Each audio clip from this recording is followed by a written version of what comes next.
Habib fillah, maaf sebelumnya Ustaz jika pertanyaan Anda nantinya tidak sesuai tema. Ini bahas khair insyaallah. Saya langsung ke pertanyaan saja ya. Ustaz, saya tahun depan mau menikah.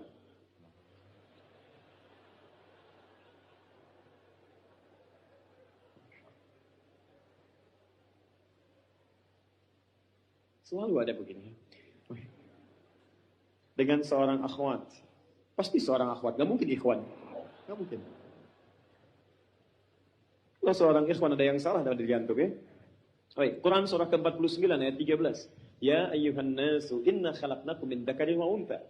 Hei manusia, kami ciptakan kalian pasangannya laki-laki dengan perempuan. Ya, laki-laki disebut dengan ikhwan, perempuan disebut dengan akhwat. Jadi kalau antum ikhwat pasti pasangannya akhwat ya. Allah menciptakan Adam dengan Hawa, bukan Adam dengan Adam, ya. Beda. Baik. Orang tua sudah setuju, alhamdulillah. Qadar Allah beberapa hari lalu, ia memberi kabar bahwa ia sudah menerima lamaran ikhwan lain. Masya Allah. Baik. Nasib. Padahal anak sudah sabar menunggu dia selama 4 tahun. Masya Allah. Baik. Luar biasa. Kita sudah capek-capek hampir 2 jam mendapatkan cahaya, antum jadi meredup lagi. Masya Allah. Saya sabar menunggu dia selama 4 tahun tanpa komunikasi. Ini masalahnya. Beri saya nasihat Ustaz agar saya bisa melupakan dia, agar anak bisa fokus kembali. Allahu Akbar. Agar saya bisa fokus kembali menghafal Al-Quran dan hadis. Ini ujiannya. Jadi pertanyaan saya, antum pengen menghafal Al-Quran dan hadis atau pengen menikah? Baik. Quran surah ke-57 Al-Hadid, ayat ke-22. Quran surah ke-2 Al-Baqarah, ayat 286. Quran surah ke-3 Ali Imran, ayat 142. Posisi paling kiri sebelah atas. Baik. Saya mulai dari Quran surah Al-Hadid, surah 57 ayat 22. Ma asaba min musibatin. Tidak pernah ditetapkan satu kejadian. Awas hati-hati. Di bumi fil ardi wala fi anfusikum, atau menimpa dirimu, illa fi kitabin min qabli an nabra'aha, kecuali semua itu telah tertuliskan di dalam kitab sebelum semuanya nampak dalam kehidupan. Ayat ini ingin memberikan gambaran bahwa semua kejadian-kejadian yang terjadi di muka bumi ini, termasuk dalam terkait aktivitas kita, termasuk dalam pencarian jodoh kita, semuanya telah tertuliskan, diatur oleh Allah Subhanahu wa taala. Singkatnya, semua ada dalam aturan Allah.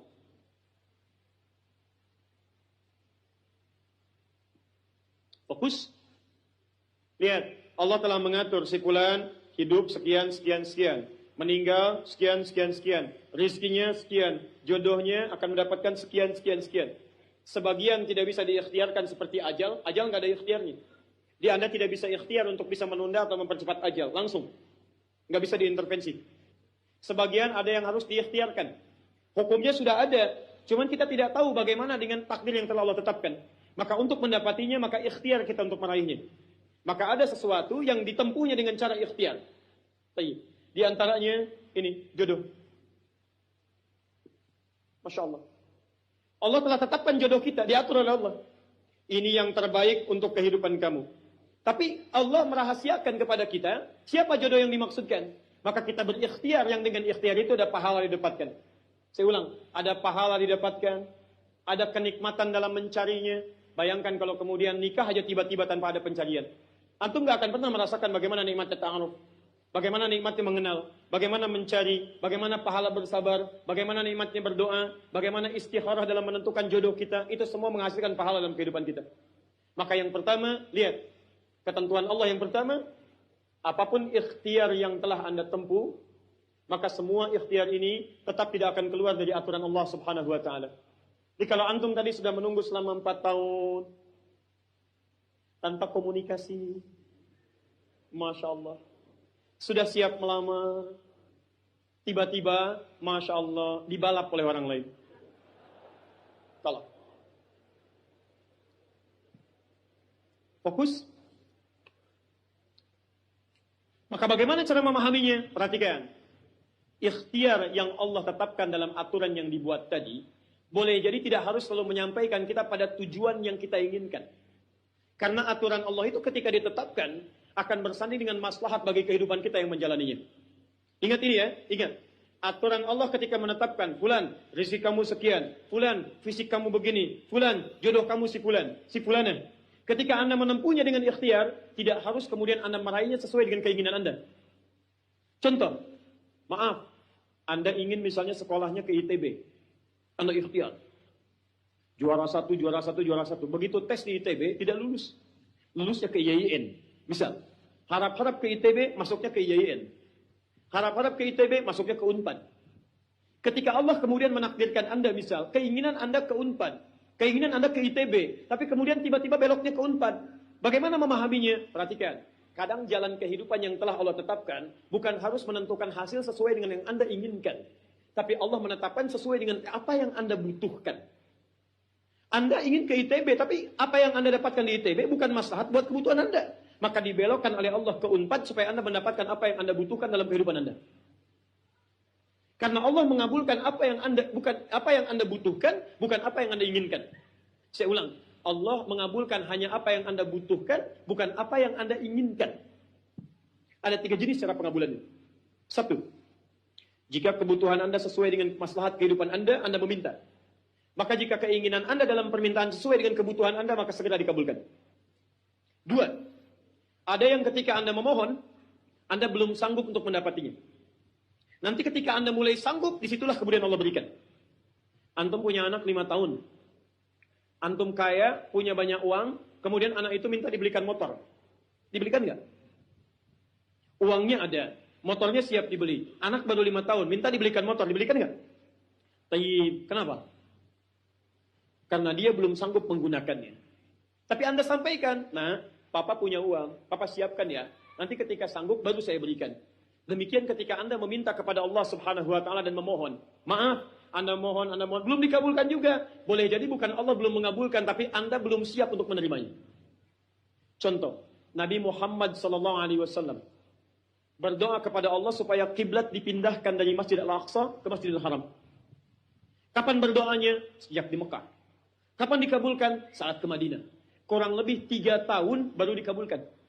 Quran surah kedua Al-Baqarah ayat 144, paling kiri sebelah bawah. Qad nara taqalluba wajhika fis sama' falanwalliyannaka qiblatan taradaha fawalli wajhaka syatrul Masjidil Haram. Muhammad, kami perhatikan engkau senantiasa menengadahkan wajahmu ke langit memohon, meminta. Lihat, maka mulai hari ini kami kabulkan doamu. Mulai palingkan kiblatnya dari Masjidil Aqsa ke arah Al-Masjidil Haram. Berapa lama Nabi berdoa? 3 tahun. Nabi Muhammad SAW berdoa 3 tahun baru dikabulkan oleh Allah. Kenapa baru dikabulkan? Karena pengalihan kiblat baru sesuai dengan kebutuhan umat Islam pada saat itu setelah 3 tahun. Nabi Ayub alaihissalam. Antum kenal Nabi Ayub? Kenal di mana?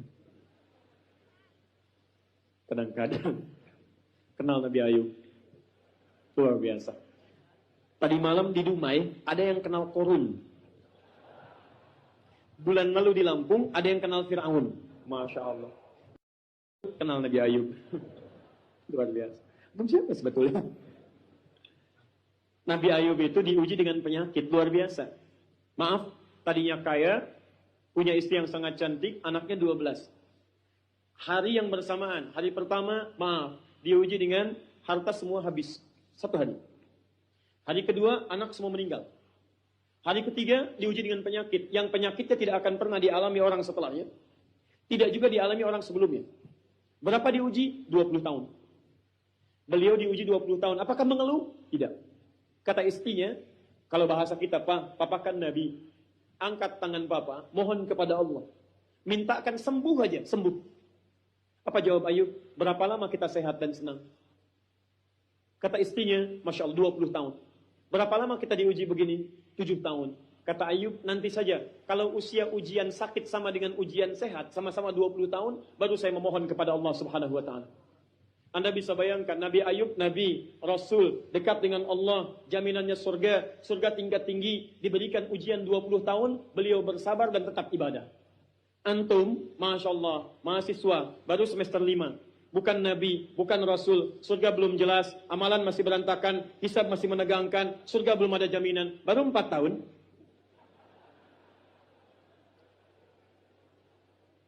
Itu yang terbaik buat antum. Yang terbaik. Jadi bukan berarti ketika Anda tidak mendapatkan dia, dunia hilang untuk Anda. Tidak. Banyak boleh jadi itu hanya titian ajaran dari Allah supaya Anda merasakan bagaimana nikmatnya ta'aruf. Supaya Anda belajar bagaimana mencari yang lebih baik lagi.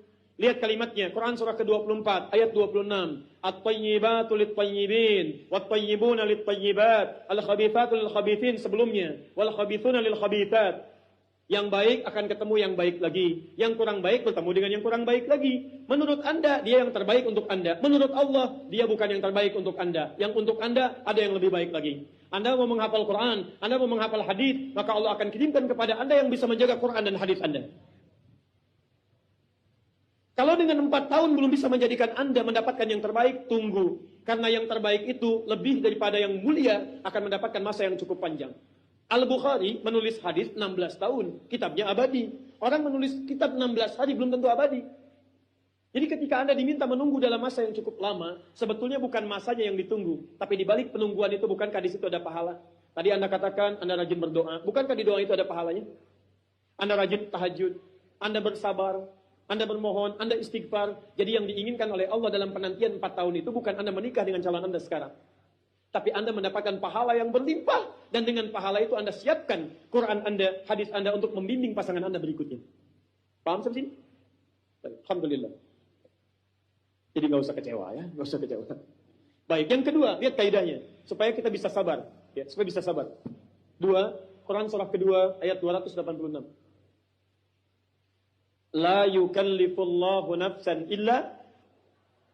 Tidak mungkin Allah menguji seorang hamba kecuali dia sanggup untuk mengatasinya. Tidak mungkin Allah menguji seorang hamba kecuali dia sanggup untuk mengatasinya. Kita tolong baca kalimat ini dengan baik ya. Kalau Anda sedang punya masalah, seberat apapun itu, yakinkan kata Al-Quran, tidak mungkin masalah ini diujikan kepada Anda kecuali Anda sanggup. Jadi kalau Anda tidak sanggup, mustahil ujian ini dititipkan pada Anda. Jadi kalau Anda sekarang misal sedang punya ujian seberat apapun, itu tandanya cuman Anda yang sanggup, yang lain tidak sanggup. Makanya tidak diujikan kepada pemuda lain, cuman Anda, karena Anda yang sanggup menanggung bebannya. Orang lain mungkin sudah naik ke atas atap tuh, loncat, tidak. Anda tidak. Karena cuman Anda yang mampu, bukan orang lain. Ketika Anda mengatakan, ya Allah, kenapa mesti saya yang diuji? Kenapa mesti saya mengalami? Why me? Kata Allah, why not? Kenapa tidak? Cuman kamu yang mampu. Kamu yang harus dapatkan pahalanya, yang lain tidak. Cuman Anda yang jadi pemuda yang kuat, yang lain belum tentu. Tapi nggak usah terlampau bamba, langsung pulang dari sini bikin status. Memang cuma saya yang mampu. Masya Allah. Tak kerjaan. Ya. Yang ketiga, tetap ikhtiar.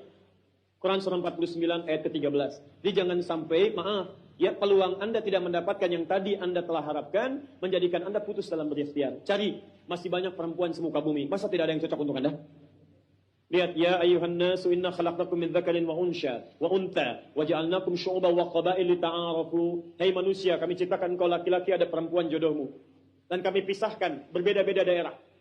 Ya, lihat syu'ub, beda daerah, RT, RW, lurah, kecamatan, kabupaten sampai sedunia.